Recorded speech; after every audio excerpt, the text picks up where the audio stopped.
saya jawab yang mengenai stok. Jadi pengawasan hewan kurban itu dilakukan secara rutin setiap tahun menjelang hari besar keagamaan, itu hari raya kurban. Itu dilakukan tindakan pemeriksaan sebelum dipotong, ternak dipotong dan setelah dipotong. Kalau sebelum dipotong namanya antemortem, setelah dipotong postmortem.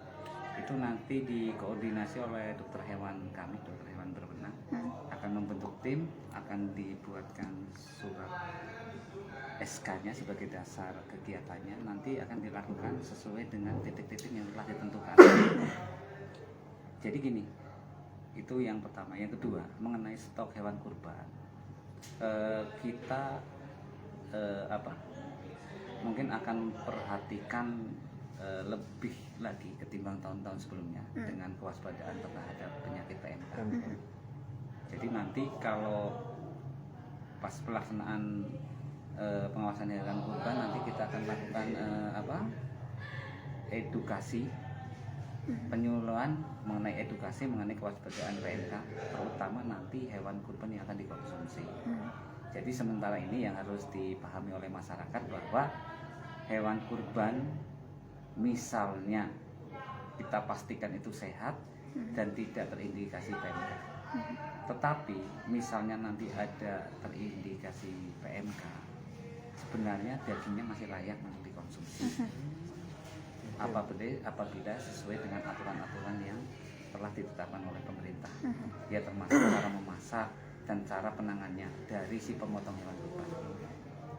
Nah, itu nanti edaran dan SOP itu akan kita sampaikan ke panitia hewan kurban. Biasanya terutama itu di masjid, musola, terus organisasi kemasyarakatan yang akan melaksanakan kegiatan kurban tersebut. Jadi kalau berbicara mengenai data ketersediaan hewan kurban pada tahun 2022, saat ini kami mencatat itu ada 135 ekor hewan kurban. 135 ekor itu sapi atau? Sapi. Oh, sapi ya? Iya. Sapi ya. Jadi kalau untuk kambing sekitar 44 ekor. Nah, 135 ekor, pertanyaannya apakah itu memenuhi? Kalau kita lihat dari data tahun lalu kita data yang masuk ke kita itu 129 ekor yang dipotong sapi ya. Iya. Dengan 42 ekor kambing yang dipotong. Jadi kalau kita melihat kondisi ketersediaan kita sampai dengan saat ini kita aman. Nah, dari 135 ekor itu 32 ekor ditatangkan dari luar. Ya. Dan itu sudah memenuhi uji kelayakan hewan yang baru masuk ke Kabupaten Tanah Tidung, terutama situasi saat ini ya, yang beberapa wilayah di Indonesia terjangkit penyakit PMK. Ya, salah satunya itu melalui surat rekomendasi yang diajukan oleh peternak, terus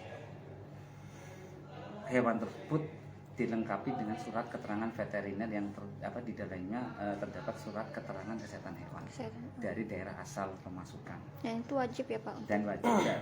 Dan itu telah dilaksanakan di daerah asal itu karantina selama 14 hari. Oh, sebelum dikirim ke tujuan gitu? Iya, di karantina 14 hari. Kalau pas sudah sampai di karantina lagi? Setelah sampai kita karantina lagi, kita cek lagi ya kan oleh teman-teman teknis dokter hewan untuk diambil sampel darahnya terus dikirim ke BVEC Banjarbaru. Dan kemarin kebetulan minggu yang lalu juga tim dari BVEC Banjarbaru yang dulu kan ada tracing pertama ya. Ini yang kedua. Kemarin mereka ngambil yang 32 ekor itu yang baru masuk. Kita arahkan untuk diambil sampelnya. Untuk jadi hasilnya sudah keluar? Oh, masih belum ya Pak? Belum.